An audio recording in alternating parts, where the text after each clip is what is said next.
Doctor P K Abdul Gafoor ചരമവാർഷിക അനുസ്മരണം Ponnani MES സ്കൂളിൽ നടന്നു. MES സ്ഥാപക president doctor P K Abdul Gafoor 42ാം ചരമവാർഷിക അനുസ്മരണം നടത്തി. MES കോളേജ് പൊന്നാനി താലൂക്ക് കമ്മിറ്റിയുടെ ആഭിമുഖ്യത്തിൽ Ponnani MES higher secondary school ഓഡിറ്റോറിയത്തിൽ നടന്ന പരിപാടിയിൽ MES college committee chairman professor OP Abdurahman മുഖ്യപ്രഭാഷണം നടത്തി. TV അബ്ദുറഹ്മാൻ കുട്ടി മാസ്റ്റർ അധ്യക്ഷത വഹിച്ചു.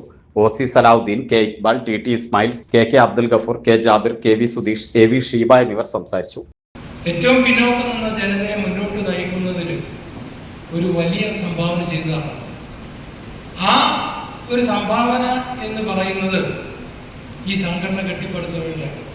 വളരെ ധൈര്യത്തോടും ഒരുപാട് കാശ് പണം മുന്നിട്ടിറങ്ങാൻ ധൈര്യത്തോടും അതുപോലെ സമൂഹത്തോടുള്ള കടപ്പാട് കൊണ്ടും മാത്രമാണ് 1964 ഈ സംഘടന ഉണ്ടായത്. അതിൽ ഒറ്റ വാക്കുകൾ അത് മാത്രമേ അതിനെ പറയാൻ പറ്റുള്ളൂ. എല്ലാമായ മലയാളത്തിൽ ഭാഷയിൽ മറ്റൊരു പദവും ഉണ്ടോ ഇല്ലേ എന്ന് എനിക്ക് പറയാൻ പറ്റില്ല. പക്ഷെ എല്ലാമായ ഡോക്ടർ അബ്ദുൽ ഗഫൂർ സാഹിബ് 1929 അദ്ദേഹത്തിന്റെ ജനനം. കൊടുങ്ങ